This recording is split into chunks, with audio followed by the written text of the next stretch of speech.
আসসালামু আলাইকুম রহমতুল্লাহি ওবরকাতুহু। প্রিয় বন্ধুগণ, কোনো অজানা তথ্য, গায়েবী খবর অথবা গোপনীয় কোনো খবর, অজানা খবর অথবা মৃত কোনো ব্যক্তিকে যদি স্বপ্নে কেউ দেখতে চায় এবং কোনো আধ্যাত্মিক এলেম যদি কেউ শিক্ষা গ্রহণ করতে চায়, তাহলে আজকের এই ভিডিওটা তাদেরই জন্য। বন্ধুরা, এমন একটি দোয়ার সাথে আপনাদেরকে পরিচয় করে দিচ্ছি। এই দোয়াটি আপনারা যদি আমল করেন, ইনশাআল্লাহ এই দোয়াটির মাধ্যমে আপনারা অনেক কিছু শিখতে পারবেন, বুঝতে পারবেন, জানতে পারবেন এবং আপনাদের আমলে পরিণত হবে। বন্ধুরা, এর আগে বলতে চাই, আমার চ্যানেল সাইফুল দোয়া মিডিয়া এই পর্যন্ত যারা সাবস্ক্রাইব করেছেন সকলকে অসংখ্য ধন্যবাদ জানাই। আর যারা এখনও সাবস্ক্রাইব করেননি, আমার চ্যানেলটি সাবস্ক্রাইব করে পাশে থাকা বেল আইকনটি বাজিয়ে দিবেন। প্রিয় বন্ধুগণ, আল্লাহ রাব্বুল আলামিনের ৯৯টি সিফতি নাম রয়েছে। এক একটি নামের এক এক ধরনের গুণাগুণ রয়েছে। বন্ধুরা, কুরআনুল কারিমে এমন কোনো কিছু বাকি নাই যারা কোরআন দিয়ে মানুষ শিখতে পারে না এবং খুঁজে না পায়। বন্ধুরা, কোরআন সব কিছুর সমাধান দিয়েছেন। আপনারা যাহা চাইবেন তাহা কোরআনের ভিতরে আছে, একটু তালাশ করলেই আপনারা পেয়ে যাবেন। বন্ধুরা, আল্লাহ পাকের ৯৯টি সিফতি নামের একটি নাম রয়েছে, যেই নামটি হচ্ছে ইয়া খাবিরু। ইয়া খাবিরু অর্থাৎ খবরদাতা, সংবাদদাতা, সংবাদ বাহক সত্তা। আল্লাহ পাক হচ্ছে ইয়া খাবিরু অর্থাৎ হে সংবাদ বাহক সত্তা। বন্ধুরা, শুধুমাত্র এই ছোট্ট দোয়াটি ইয়া খাবিরু ইয়া খাবিরু ইয়া খাবিরু, শুধু এই ছোট্ট দোয়াটি শুধু আমল করবেন ইনশাআল্লাহ। আমি নিয়মটুকু বলে দিচ্ছি কিভাবে আমল করবেন।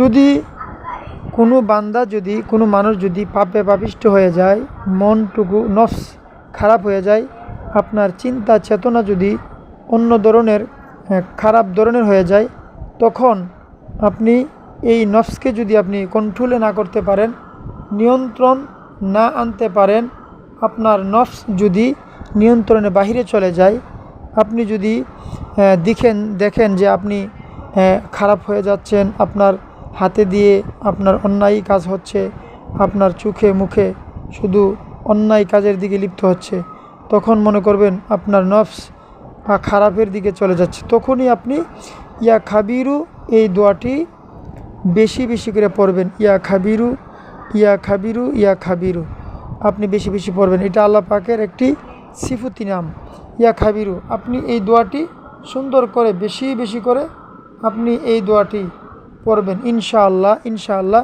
আপনার এই সমস্ত কুমন্ত্রণা অথবা আপনার খারাপ আচরণ, এগুলি সব নিয়ন্ত্রণে চলে আসবে। আপনার সত্য পথে আপনি পরিচালিত হবেন।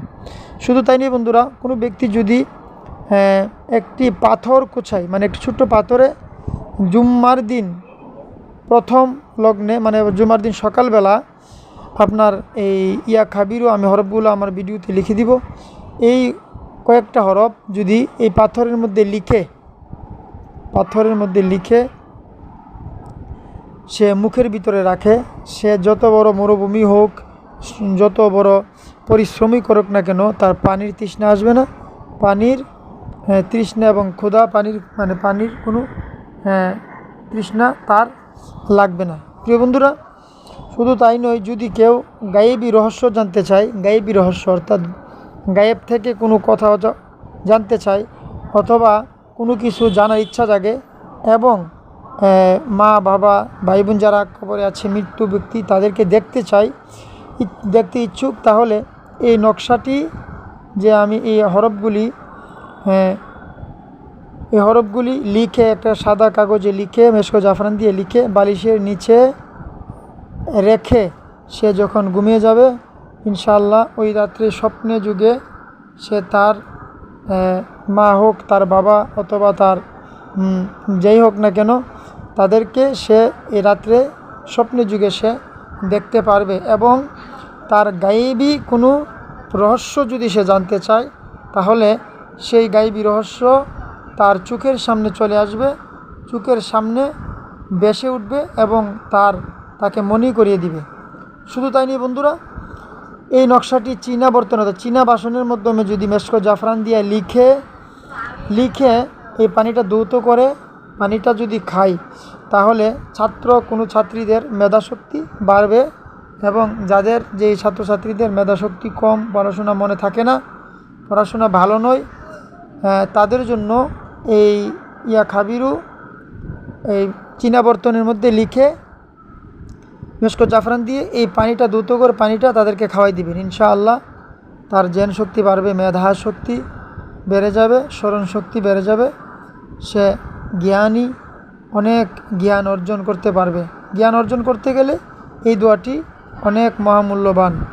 এই দোয়াটি শুধু আমল করলে একটা বান্দা সে অনেক জ্ঞান অর্জন করতে পারবে এবং তার সুজ্ঞানের অধিকারী সে হয়ে যাবে। বন্ধুরা, এই দোয়াটি সুন্দর করে আমল করুন। ভালো থাকুন।